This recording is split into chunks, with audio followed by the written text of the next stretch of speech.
ఈ నెల 30వ తేదీ అది కూడా ఉగాది రోజున ఆంధ్రప్రదేశ్లో ఒక అతిపెద్ద సంస్కరణకు శ్రీకారం చుట్టబోతున్నారు ముఖ్యమంత్రి చంద్రబాబు నాయుడు గారు. అది P4 విధానం. ఆల్రెడీ గతంలో మాట్లాడుకున్నారు 2-3 సార్లు ఏంటి ఈ P4 అనేది. అయితే ఇప్పుడు ప్రతి దాంట్లో కూడా అంటే ప్రభుత్వం అలాగే ప్రైవేటు ఇద్దరు కలిసి చేసే పార్ట్నర్షిప్ అనేది ఒక కొత్త అర్థం అయితే వినిపిస్తోంది.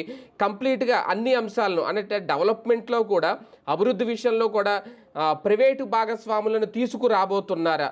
ఈ P4 విధానం అనేది ఒక రకంగా కొంతమందికి ఉపాధి అవకాశాలు ఇవ్వబోతోందా? అది కూడా తెలుగుదేశం పార్టీని నమ్ముకున్న వాళ్ళకి ఈ తరహా చర్చ అయితే నడుస్తుంది. అసలు ఎంతవరకు ఈ P4 విధానం ఆంధ్రప్రదేశ్లో వర్కౌట్ అవుద్ది? ఇది కానీ సక్సెస్ అయితే పక్క రాష్ట్రాలు పక్క దేశాలు కూడా మన వైపు తొంగి చూస్తాయనేది తెలుగుదేశం పార్టీ నాయకులు చెబుతున్నమాట. ఏం జరగబోతుంది ఇదే అంశం మీద చర్చించే ప్రయత్నం చేద్దాం. సార్, గతంలో మాట్లాడుకున్నాం P4 విధానం తీసుకురాబోతున్నారు అన్నప్పుడు, కానీ చాలా సీరియస్గా ఉంది తెలుగుదేశం పార్టీ P4 విధానం మీద. ఉగాదికి ఎట్టి పరిస్థితుల్లో తీసుకురాబోతుంది. ఇప్పటికే దానికి సంబంధించి సర్వే కూడా చేశారు. ఆ సర్వే కూడా పూర్తయింది. ఎంతమంది నిరుపేదలు ఉన్నారు అందులో కూడా 4 వర్గాలుగా విభజించారట, ABCD అన్నట్టుగా. ఆ నిరుపేదలను కూడా వాళ్ళకున్న ఫెసిలిటీస్ వాళ్ళకున్న సౌకర్యాలను బట్టి ఇప్పుడు అందులో మొదట్లో ఎవరైతే బాగా పూర్ ఉన్నారో వాళ్ళని తర్వాత ఇంకో స్టేజ్ వారీగా చేయబోతున్నారు అనేది ఆ సర్వే వాళ్ళని కనుక్కుంటే చెప్పినమాట. అసలు ఏంటి అంటే కంప్లీట్గా ప్రైవేటు భాగస్వామ్యం ఏమన్నా ఇప్పుడు ఆంధ్రప్రదేశ్లో పెరిగే అవకాశం ఉందా ఈ P4 అనేది కూడా ఒక పాయింట్. అసలు దీని గురించి ఎక్కువ చర్చించడం కూడా దండగేమో, ఎందుకంటే టైం వేస్ట్ తప్పించి ఏమో జరిగేది కాదు, ఒరిగేది కాదు, తెచ్చేది కాదు. బేసిక్గా ఇది ఎట్లాంటిదంటే ఒక దానం లాంటి కార్యక్రమం. వీటిట్లలో ప్రచారార్భాటం ఎక్కువ ఉంటుంది, ప్రాక్టికాలిటీ తక్కువ ఉంటుంది. ప్రచారార్భాటం అని ఎందుకు అంటున్నానంటే ఇప్పుడు ఇదివరకు జన్మభూమి అని ఒక కార్యక్రమం ఉండేది. ఎంత ప్రచారార్భాటం నడిచేది? కదలిరండి మీరు జన్మభూమికి అంటూ పెద్ద పాట వచ్చేది అప్పుడు. చంద్రబాబు గారు దిగుతూ ఉండేవాళ్ళు, ఆయన వెనకాల మ్యూజిక్ అదంతా. ఏంటయ్యా అంటే ఓ రోడ్డు ఎవరైనా డబ్బులు ఇచ్చి చేయించండి, ఓ స్కూలు ఎవరైనా డబ్బులు ఇచ్చి కట్టించండి, కట్టిస్తే మీ పేరు చెప్తాం. ప్రభుత్వం ఎందుకు పన్నులు వసూలు చేయడం? మరి జనానికి ఇచ్చేస్తే పోతుంది కదా ఎవరికాళ్ళకి. అంటే నువ్వు అక్కడ చేయలేనని చెప్పేస్తున్నావు, చేతులు ఎత్తేస్తున్నావు, ప్రజలకు అప్పచెప్పేస్తున్నాను అంటున్నావు. P4 అనే కాన్సెప్ట్లో పబ్లిక్ ప్రైవేట్ పార్టిసిపేషన్ అనేటటువంటి దాంట్లో అంటే ఆ రోజు జన్మభూమి అనేటటువంటి దాంతో ఒక 1000 స్కూళ్ళు ఉన్నాయనుకోండి, ఓ 2 స్కూల్లో 3 స్కూల్లో 5 స్కూళ్ళకో ఎవడో బిల్డింగ్కో గోడకో కట్టి ఉంటాడు డబ్బులు. వాళ్ళ పేరు పెట్టారు, బాగానే ఉంది. స్కూళ్ళని బాగుపడిపోయినాయా దాంతో? ఆ స్ఫూర్తితో జనం అంతా ఎగబడిపోయి వచ్చేసారా? రారు కదా. ఏదో తెలుగుదేశం అభిమానులు లేదా చంద్రబాబు గారికి దగ్గర అవ్వాలనుకున్న వాళ్ళు. ఇప్పుడు మొన్న ఫర్ ఎగ్జాంపుల్ బెజవాడలో వరదలు వచ్చినాయి, ప్రజలందరినీ డబ్బులు ఇవ్వమన్నారు. ప్రజలకి ఏం చేరింది చివరికి? బాధితులకి 25,000 రూపాయలు హయ్యెస్ట్, అంతే కదా. కానీ కోల్పోయింది ఎంత? మినిమం ₹1,00,000 నుంచి మ్యాక్సిమం 10 లక్షలు 25 లక్షల దాకా నష్టపోయారు. చెప్పుకోవడం ఇక్కడ ఏమైంది? అబ్బా అసలు ఎంత ఉదారంగా ఇచ్చేశారండి. ఎస్, వాళ్ళు ఉదారంగా ఇచ్చారు. ఆ డబ్బులు జనాలకు వెళ్ళలేదే. అవి ఎంత వచ్చినాయో అంతా డివైడెడ్ బై ఇది పెట్టు, ఎవరు బాధితులది వాళ్ళకి పంచు. అందులో మీరు చెప్పినట్టు పేదల్లో నిరుపేదలకి ఎక్కువి, పేదలకి కొంచెం తక్కువ, మధ్యతరగతికి ఇంకొంచెం తక్కువ. మొత్తం బాగుపడాలి కదా, బతకాలి కదా. ఆ డబ్బులు ఏమైపోయినాయి? కేంద్రం ఇచ్చింది, అట్లాగే ఫండింగ్ మనకి ఇది ఉంటుంది, రిలీఫ్ ఫండ్ ఉంటుంది, అట్లాగే ప్రజలు ఇచ్చారు విరాళాలు. ఈ మొత్తం డబ్బులు కలిపి ప్రజలకి ఏమొరికింది? కానీ ప్రచారం ఎంత జరిగింది? అబ్బా ఇవాళ 1 కోటి ఇచ్చారు, వాళ్ళు 50 లక్షలు ఇచ్చారు, వాళ్ళు 2 కోట్లు ఇచ్చారు. జనానికి వచ్చింది ఆ 25,000 కదా హయ్యెస్ట్. అది కూడా హయ్యెస్ట్, అందరికీ కాదు. దెన్ నష్టపోయింది ఎంత? ఇలాంటి ప్రచారార్భాటమే P4. ఏముంటుంది దీంట్లో? అంటే జన్మభూమికి అప్గ్రేడ్ వెర్షన్ అంతే కదా, ఇంకేముంది? ఎవడన్నా డబ్బు ఉన్నటువంటి వాడు నా దగ్గర ఒక 10 కోట్లు ఉందండి అని చెప్పేసి ఆ 10 కోట్లలో నేను 10 మందిని ఆదుకుంటానండి అని ప్రభుత్వానికి చెప్తే ప్రభుత్వం 10 మంది పేదవాళ్ళని అప్పచెప్తుంది. ఏం ఆదుకుంటాడు? ఇప్పుడు రేషన్ బియ్యం ఫ్రీగా ఇస్తున్నాం మనం, వాళ్ళు పని చేస్తారు, పని చేసే ఓపిక ఉంది, పని ఇవ్వాలి. పని ఎవరు ఇవ్వాలి? ప్రభుత్వం ఇవ్వాలా? అంతే కదా. ఇప్పుడు వాళ్ళ చేత పోనీ ఆ P4 అని చెప్పేసి వాళ్ళతో ఓ ₹1,00,000 ఇప్పించారనుకోండి, బాగుపడిపోతాడా అతను? ఓ భవన నిర్మాణ కార్మికుడు ఉన్నాడండి, అతనికి ₹1,00,000 ఇచ్చాడు, ఏం చేస్తాడు అతను? దాంతో ఏం చెయ్యాలి? లేదు ఒక ఇల్లు కట్టించి ఇచ్చారనుకోండి, ప్రభుత్వం ఎందుకు మరి ఇంకుంది? ఇళ్ల పథకం ఉంది కదా మనకి, దానికి అందరూ ఇవ్వాలి కదా.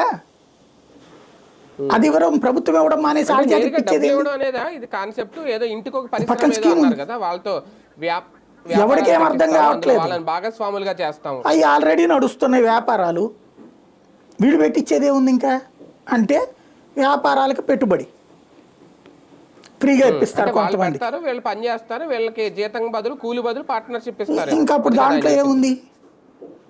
అది వ్యాపార భాగస్వామి, వాళ్ళు చేసుకుంటారు. మధ్యలో నీకేంటి సంబంధం? ప్రభుత్వం వీళ్ళిద్దరి మధ్యన అనుసంధానం చేస్తున్నానని చెప్పడం. అంటే వీళ్ళు ఒక సర్వే చేసి చూపిస్తున్నారు. ఇప్పుడు సర్వే చేశారండి 4 రకాలుగా.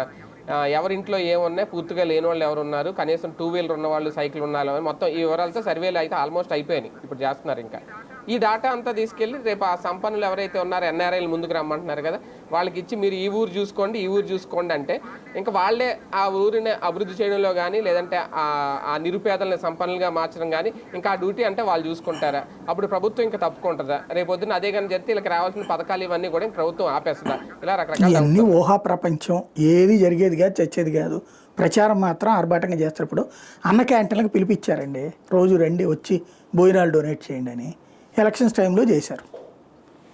తర్వాత మధ్యలో చంద్రబాబు గారిని ఎవరైనా కలవాలనుకున్నప్పుడు ఇవాళకి కూడా బాబు గారిని కలవాలంటే మేము 25 లక్షలు 50 లక్షలు డొనేషన్ ఇస్తామంటే ఏదో ఒక అకేషన్కి కలుపుతారు, ఏదో ఒక రోజు చెప్పి కలుపుతారు. బాబు గారిని కలవాలనుకున్న వాళ్ళు ఈ విరాళాలు ఇస్తుంటారు, ఆయనతో ఏదైనా పని కావాలనుకున్న వాళ్ళు వీళ్ళు. అంతే తప్పించి అన్న క్యాంటీన్కి ఎందుకు ఇవ్వట్లేదు? టీడీపీకి కాదు, ప్రభుత్వానికి. ఇప్పుడు వాళ్ళు చంద్రబాబు గారు అధికారంలో ఉన్నారండి, కలవాలంటే వాళ్ళ కష్టం కదా.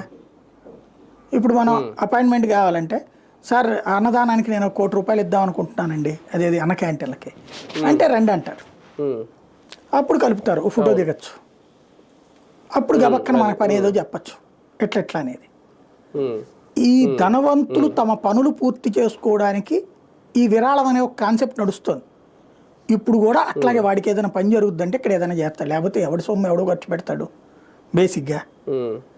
ఇవాళ ఎందుకు ఈ మాట అంటున్నానంటే, నేను షాప్ పెట్టాలనుకున్నాను, నా సిబిల్ స్కోర్ బాగుందనుకోండి, పర్సనల్ లోన్ ఇస్తాడు.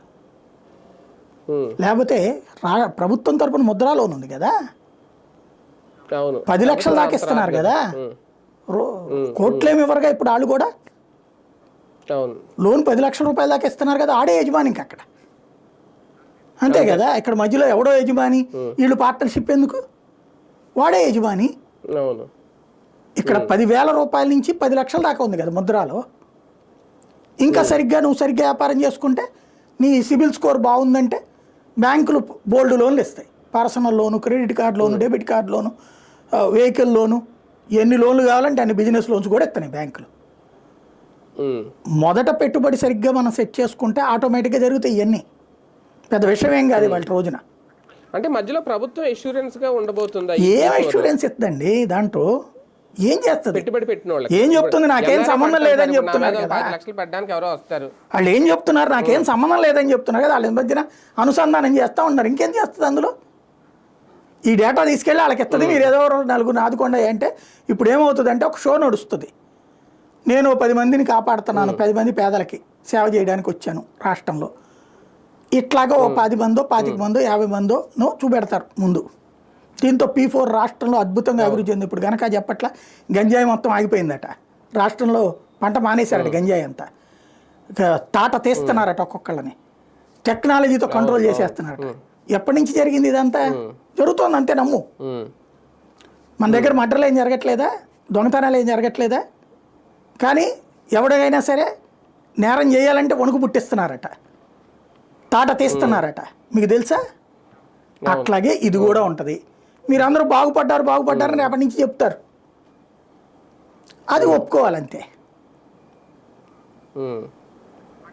అంటే మరి సర్వేలు ఎందుకు చేస్తున్నట్టు ఇవన్నీ ఇదంతా కూడా ప్రభుత్వం ఖర్చుకు వేస్ట్ కదా, వృధా ఎందుకు కదా. వృధా? పని పాట లేదు అక్కడ, ఏం పని చేయించుకోవాలో తెలియట్లేదు ఉద్యోగులు. సరే, సెక్రటరీ సచివాలయ అదే సిబ్బంది వాళ్ళకి ఏ పని చెప్పాలో వీళ్ళకి పని చెప్పడానికి ఇష్టం లేదు వాళ్ళకి, కాబట్టి వాళ్ళకి ఏదో పని చెప్పాలి.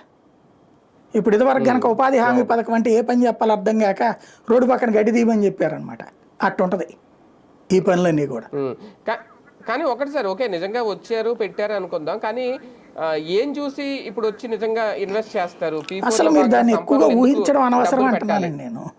ఎక్కువ చర్చ కూడా దండగా. రేపు పొద్దున భవిష్యత్తులో ఏంటంటే జన్మభూమితో రాష్ట్రం అంతా బాగుపడిపోయింది, శ్రమదానంతో రాష్ట్రం అంతా బాగుపడిపోయింది, మనది స్వర్ణాంధ్ర వచ్చేసింది. అప్పుడే మధ్యలో వచ్చి ఎవరో వచ్చి విధ్వంసం చేసేశారు, మళ్ళీ స్వర్ణాంధ్ర వచ్చేస్తుంది. ఇప్పుడు 2047కి స్వర్ణాంధ్ర వచ్చేస్తుంది. ప్రపంచంలోనే టాప్ 5లో మనం ఉండిపోతాం. ఇది ఒక ఊహా ప్రపంచంలో మనం బ్రతకడానికి ఓ పాయింట్ ఏదో ఒక టాపిక్ కావాలి. అంటే ఆ విజన్కి ఇది ఒక విజన్, ఒక టాపిక్ అంతే, అదొక చర్చా కార్యక్రమం. అంటే మీకు ఏ టాపిక్ లేదనుకోండి, మీరేం చేస్తారు? గిల్లుతుంటారు. సూపర్ 6 అన్నారు, ఏం జరిగింది? అది ఇవ్వలేదు కదా, ఇది ఇవ్వలేదు కదా, 149 హామీలు ఇచ్చారు, అది ఇవ్వలేదు కదా, ఇది ఇవ్వలేదు కదా అని మీ అటెన్షన్ అటు పోకుండా ఉండాలంటే నెంబర్ 1 వైసీపీ వాళ్ళని అలా తీసుకెళ్ళి బొక్కలో వేసేయడం, వాడిని వేసేసాం వీడిని వేసేసాం, అదొక చర్చ నడుస్తుంటుంది. రెండవది, ఆల్రెడీ రైతులందరూ అద్భుతంగా ఇవాళ స్వర్ణయుగం మొన్నటిదాకా ధ్వంసం అయిపోయింది, ఇవాళ బాగుపడిపోయారు. వ్యాపారస్తులందరూ మొన్నటిదాకా ధ్వంసం అయిపోయారు, ఇవాళ బాగుపడిపోయారు. ఇప్పుడు ఈ P4తో ప్రజలందరూ బాగుపడుతున్నారు, అన్న క్యాంటీన్లతో అన్నం తినేసి బతికేస్తున్నారు. ఇవాళ అసలు రాష్ట్రంలో ప్రతి ఒక్కళ్ళు సుఖ సంతోషాలతో ఉన్నారు అనే ఈ చర్చ ఇటుకి తీసుకెళ్తున్నారు అనుకోండి, మీరు అవునంట కదా అవునంట కదా అని అనుకుంటూ కూర్చుంటారు కదా. అవునా కదా అని డిబేట్కి వెళ్తారు, కానీ అవి వచ్చి అది మర్చిపోతారు కదా. 149 హామీలు ఇప్పుడు చిన్న చిల్లర కొట్టు పెట్టుకోవాలండి. ఆ డ్వాక్రా మహిళలకి రుణాలు ఇస్తున్నారుగా, వాళ్ళు దాంతోనే పెట్టుకుంటున్నారుగా. అట్లాగే పెద్ద బండ్లు పెట్టుకోవాలా, వీళ్ళు ఇస్తానన్న 15,000 రూపాయలు ఇదివరకు జగన్ ఇచ్చినప్పుడు ఆ చేయూతానో ఏదో 15,000 18,000 ఇచ్చేవాడు. దాంతో పెట్టుకున్న వాళ్ళు బోల్డ్ అంతమంది దోశ సెంటర్లు, ఏది టిఫిన్ బళ్ళు, పునుగుల బళ్ళు, లేకపోతే కూరగాయల బళ్ళు, ఇట్లాంటివి పెట్టినోళ్ళు బోల్డ్ అంతమంది ఉన్నారు కదా. ఇప్పుడు అట్లాంటిది ఏమి ఇవ్వట్లేదు కదా వీళ్ళు ఇవ్వకుండా అది వాళ్ళతో ఇప్పిస్తారనమాట రేపు పొద్దున. ఇప్పుడు కూరగాయల బండి పెట్టుకో నువ్వు, ప్రభుత్వానికి ఖర్చు తగ్గుతుందేమో. అంతే, ప్రభుత్వానికి ఖర్చు కాదు, అది ప్రభుత్వ పథకాన్ని వదిలేసి వాళ్ళ నెత్తిన నేను అడిగే పాయింట్. ప్రభుత్వ పథకాలు చచ్చినాయి అక్కడ. అది ఇక్కడ 2 పథకాలు, ఒకటి అప్పు, రెండవది ఫ్రీ డబ్బులు అడగకుండా ఉండాలంటే వాళ్ళ చేత ఫ్రీగా ఇప్పించడం. అది అట్లాగే ఇది ఇటు పక్కకు అనమాట. అంతే. అంటే వాళ్ళు మాత్రం బాబు గారిని చూసే పెట్టాలా సార్? అంతే కదా, లేకపోతే ఎందుకు పెడతారు? బాబు గారిని చూసేనే కంటే కూడా బాబు గారితో ఏదో పని ఉంటుంది, ఆ పని పూర్తి చేసుకోవడం కోసం ఏదో చేస్తారనమాట వాళ్ళు. ఇప్పుడు డొనేషన్ ఇచ్చేదానికంటే ఇప్పుడు ₹1,00,00,000 డొనేషన్ ఇద్దామని ఎవరన్నా అనుకున్నారు అనుకోండి, ఓ 10 మందికి ఒక 20 మందికి పెట్టాయా నువ్వు, షాపులు పెట్టించు, అక్కడ ఈ బోర్డు పెడతారు P4 పథకంలో భాగంగా అన్నది. అవి ఫోటోలు తీసి సోషల్ మీడియాలో పోస్ట్ చేస్తారు. అదే ఇప్పుడు ఆంధ్ర బ్యాంక్ వారు ఆర్థిక సౌజన్యంతో ఎలా పెడతారు, లోన్ తీసుకుంటే అలా పెడతారేమో. రైట్, చూద్దాం. కాకపోతే P4 గురించి మాత్రం చర్చ అయితే నడుస్తోంది రాష్ట్ర వ్యాప్తంగా. రేపు ఉగాది నుంచి ఇది ప్రారంభం అయితే ఇక నిరుపేదల సంఖ్య తగ్గుతుంది. నిరుపేదలందరినీ కూడా పూర్తిగా పారిశ్రామికవేత్తల్లాగో వ్యాపారవేత్తల్లాగా మార్చబోతున్నారు బాబు గారు అంటూ టీడీపీ గట్టిగానే ప్రచారం చేస్తుంది. మరి నిజంగా అది వచ్చిన తర్వాత ఆ పాలసీ ఎలా ఉంటుంది, దాని విధి విధానాలు ఏంటి, నిజంగా ఎంతమంది ఎన్ఆర్ఐలు ముందుకొచ్చి పేదలకి అండగా ఉండి వాళ్ళని సంపన్నులుగా మార్చడానికి సహకరిస్తారు, ఇవన్నీ రేపు 30వ తేదీ తర్వాత ఒక క్లారిటీ వస్తుంది, వేచి చూద్దాం.